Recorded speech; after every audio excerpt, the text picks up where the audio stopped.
Kairetu gaka ga kĩrathi gĩa form 2 karateithĩkĩire thibitarĩ-inĩ ũmwe wa mũndũ kĩũmbe mwena wa Naikuru na kũrerĩkana ararĩ ndũgũ na mũtongoria ũmwe wa kanitha ũrĩa ũrakarĩhagĩra bithi. Akĩaria na ruo rũingĩ, Kairetu gaka kaugĩte nĩ kũrĩ na mũtumia kuma kanitha ũmwe ũrĩa ũrokire kũmacerera thutha wake gũtanahĩrwo na mwana ũyũ, akiuga mũtumia ũyũ nĩwe ũrahire mwana wake thumu. Kushika mtoto alikuwa anatoa hii pofu kwa nini?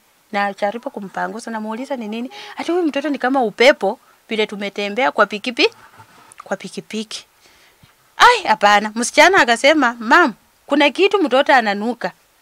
Na kitu ikaniambia na sweta. Huyu mtoto sasa amekuwa na sweta vile nimemwacha, alikuwa na sweta.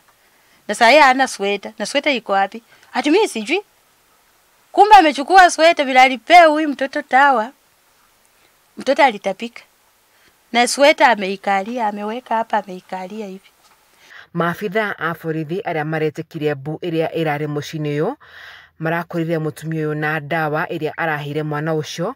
Rĩu bamĩrĩ ĩno ĩkĩũria mũtumia ũyũ hamwe na mũndũrũme ũyũ mwene mwana ũyũ gũtacũkirio ikinya irumu rĩa watho. Hapa hivi mimi kufika hapa nilipata already kama maafisa wa serikali wamefika na tukaweza kuungana na hawa katika hata mpaka kuhoji huyo mshukiwa. Katika ile harakati ya kuongea, tuliweza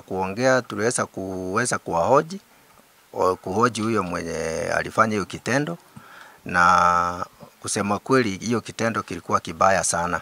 Na kwa mwena wake Amunyi, family ya Lilian Ayeta irashaka yake kukia mwena wao wa kahĩ wa mĩaka 3 ũrĩa ũrahĩirwo thumu marĩ mahatha merĩ na ithe ũrĩa onake ũracokire kunyua thumu ũcio. Ithe wa mũtigaire na mwana ũcio ũngĩ maramũkĩra ũrigiti thibitarĩ-inĩ wa Nakuru PGH. Ngĩribotera ceceni ya Kameme TV kuma kaunti-inĩ ya Naikuru, njĩtagwo Wanjeri wa Kariuki.